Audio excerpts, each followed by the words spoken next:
Hello and welcome back. It's part 3 of painting Kragnos. This is the penultimate episode in this series. You can see since last time, if you caught the last video, that I've already done a little bit of prep here off camera.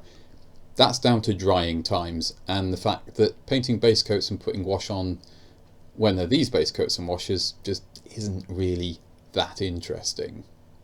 We're going to be doing the upper body, the mane, the tail, those massive horns this time.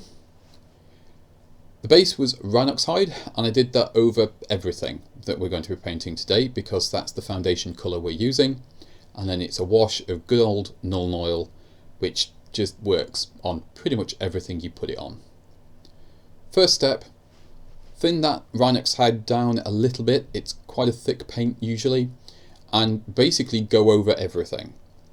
You want to leave the very deepest recesses as they are, but if you water the Rhinox hide down a little bit, you can use it a little bit like a glaze and you won't get too hard a line when you do this. You want a fairly uniform finish when you're done. You don't want to pay too much attention to directional lighting. That's not what we're going for with this one. You just want to make sure that all of the areas on the skin, the horns, the hair, is all just nice and uniform with the Nuln Oil in the recesses. This will dry very, very flat. The Nuln Oil I'm using and this Rhinox hide do have a very matte quality to them, which is good because that helps us see what we're doing later on. Be a little bit careful around the jewellery, the chains, the armour. Because we had to paint those first and because of the way this is sculpted, it can be a little bit frustrating to get around everything, and I will admit I did have to go back and touch up a few areas just because of the nightmare that this sculpture is. Getting in, especially around the head, to just get paint on the thing is just impossible. And doing it in sub-assemblies wouldn't have even helped that much because a lot of the things that are in my way are things that can't be sub-assemblies. Anyway, that complaint out the way, this is what you end up with. A nice uniform finish with very basic shading and ready for the next stage. And that's going to be Barak Nar Burgundy.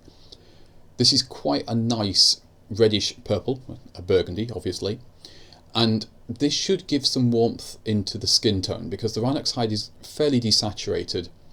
I don't want it to look like he's made out of wood, I actually want him to look like he's made out of flesh, and we're going to go around the miniature and do a fairly uniform highlight with this, but not as uniform as we did with the Rhinox hide.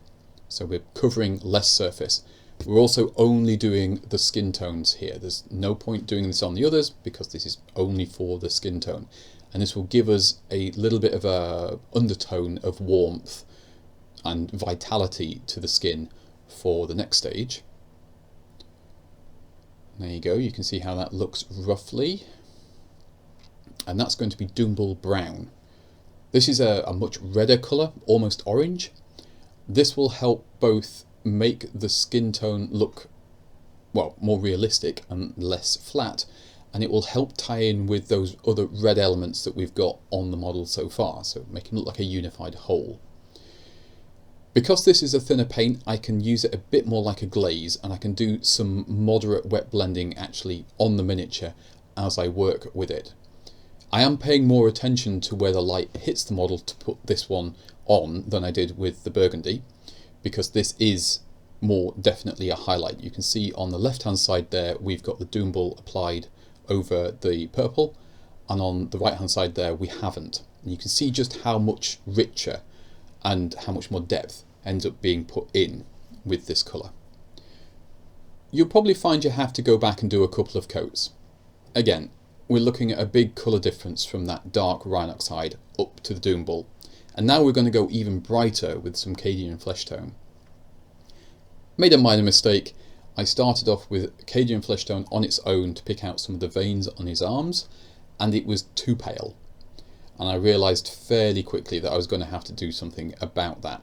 But that's a nice easy fix. All we do is we mix in some of that Doombull Brown to bring it down. Doing the palms of his hands, because, well, I expect he would have slightly paler skin on the palms of his hands.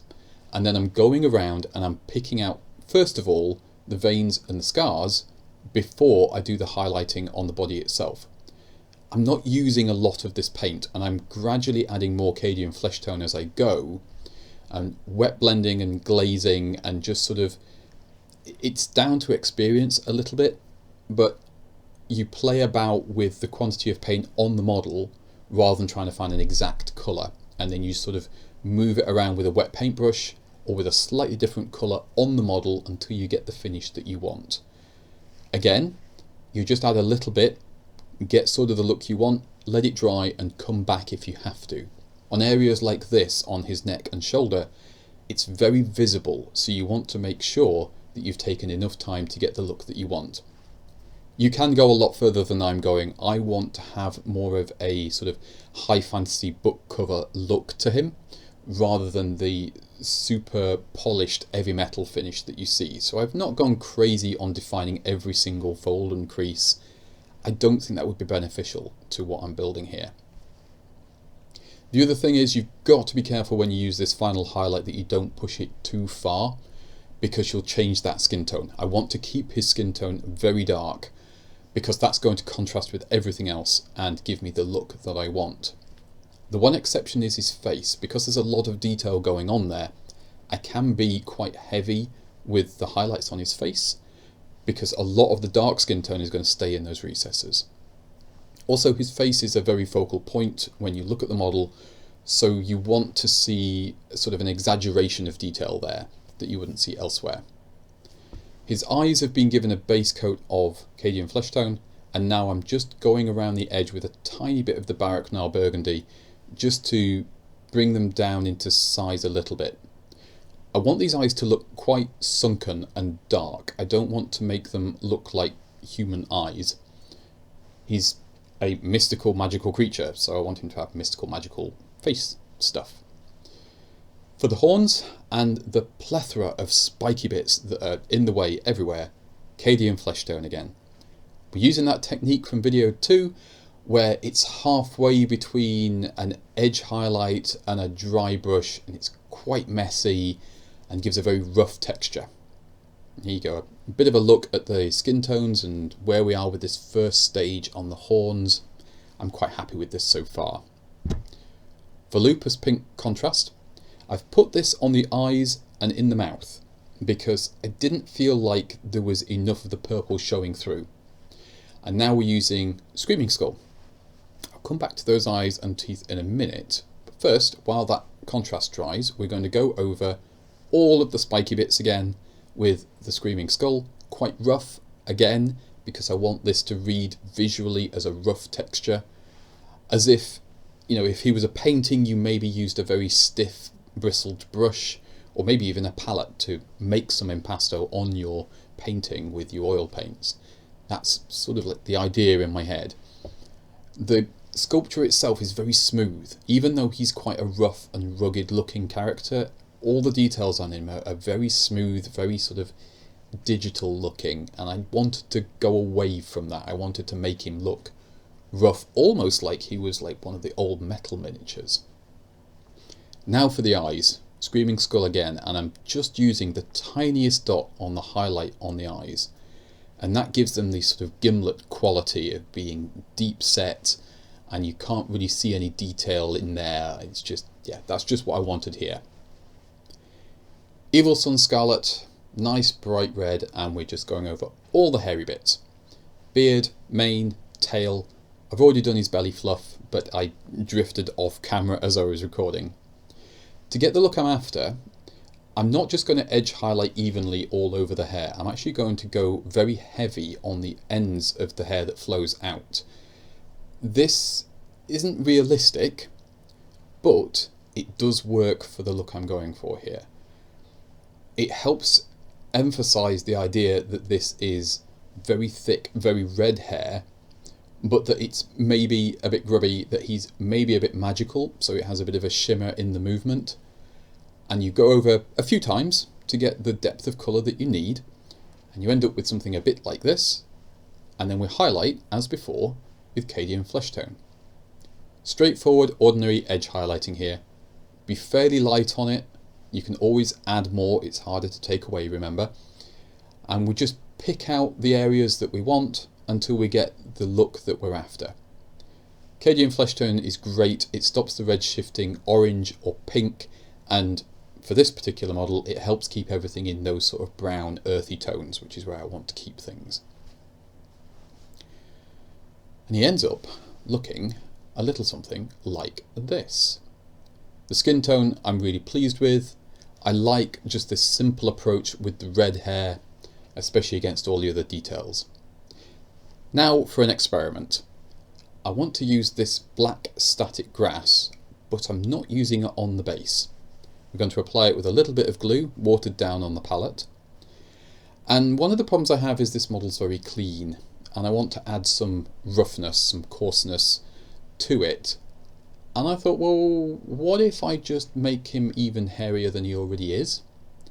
And I had a look around, and this static grass is just the ticket. I do have to apply it with tweezers. It's so fine I can't just sort of sprinkle it on with my fingers, which is a bit annoying. But I could do his eyebrows, because he's got fairly bushy eyebrows on there, but you can't really see them when they're painted. I can blend out that point where the body ends and the sculpt for the hair starts on his belly.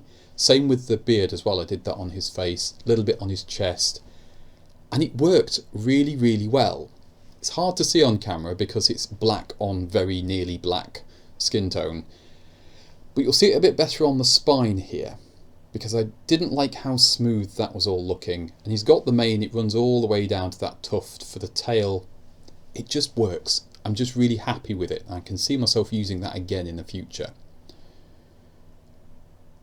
And here we go. This is this stage finished. I know a bit of a rush through on this one, but that's kind of how it painted up. It went very quickly, which was really nice. I absolutely love how this colour scheme has come together. I really wanted that high contrast between the bronze armour and jewellery and a darker skin tone. I wanted, a really high contrast. The red for the mane and the tail really gives it that fantasy element, and I really like how much more texture there is in this. He doesn't look as smooth and crisp and digital as he does when he's not painted, and I like that an awful lot because I feel like he deserves that. There's a lot of really nice details on this model. I'm probably going to go back and add a few smaller, finer touches when we've got everything together. And of course, I didn't show it, but he did get a coat of satin varnish to protect everything. It is so easy to rub paint off the tips on this model. He's got so many tiny little spiky bits everywhere. It's really, really easy to do that. Thank you for joining me. I hope you'll tune back in for the final instalment, which is going to be that base. And just have a look around the channel. Have a look in the description box. There's more information on how to support the channel, what I do, there's playlists. It's great. There's loads of stuff here. Thanks for tuning in, and hopefully I shall see you again in the next video. Bye for now.